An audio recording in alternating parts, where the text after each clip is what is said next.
I am not worried about that. They will last only 1 year, and then, you know, the people and the army will sort that out. So therefore, it's better for Egypt this. What did they do when they came with Dr. Morsi? I mean, see what happened and see what happened now. I mean... But isn't that democracy? The people spoke. The people elected Mohamed Morsi. Why the people then got rid of him? They went to the streets and squares and said, come on, the army, sort it out. A lot of people went there and so. And we will see in the next election.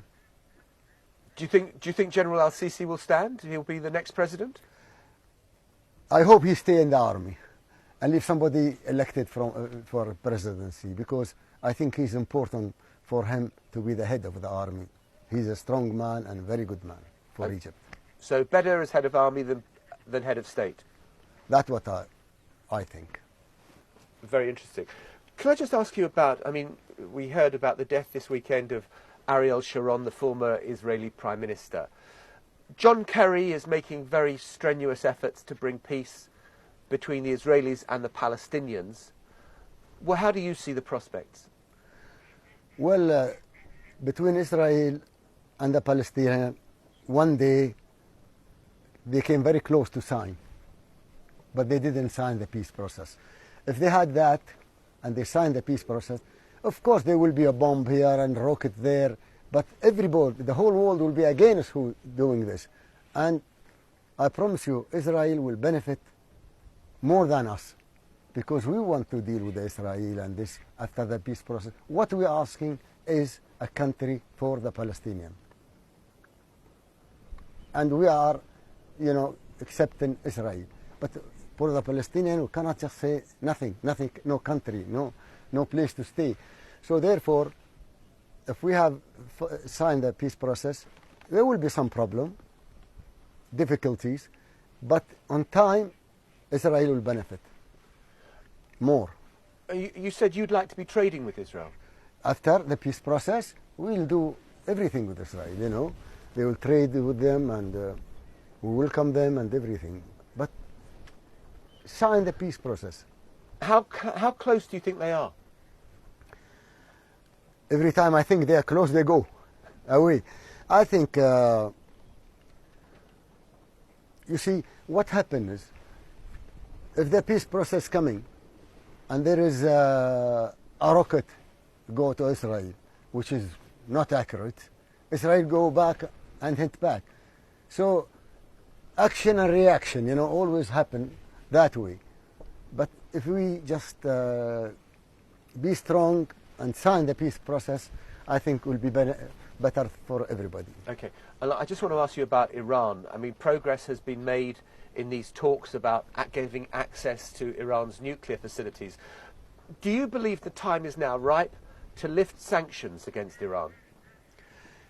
I think so, and give Iran a space.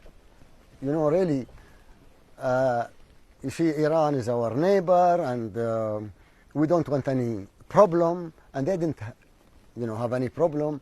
But if the peace, you know, and they agree with the American, and the American agree and lift the sanction, everybody will benefit. We suffered from the sanction on Iran. And yet they're your biggest trading partner, I think. Yes, but you know, when we suffered here, we try to open other doors for trading with other countries. Sure. So, to praise them. But just to be clear, Iran has done enough in your mind that the sanctions should be lifted? I think so. If they allow the people to go and look at their nuclear weapon, and they are not making any nuclear, because if they, you know, nuclear will be dangerous for me also. But if they are not, it should be lifted slowly and firmly. So you believe them when they say that their nuclear ambitions are purely for civilian nuclear power? I heard it from them. I heard it always, and I think sometimes they're saying the truth. I don't think they want.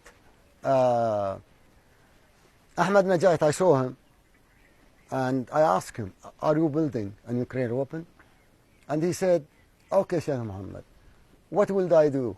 And if I have a means of transporting this weapon to Israel, how many Palestinians I will kill?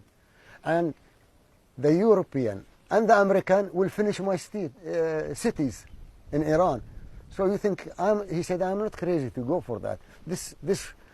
The weapon is of the past.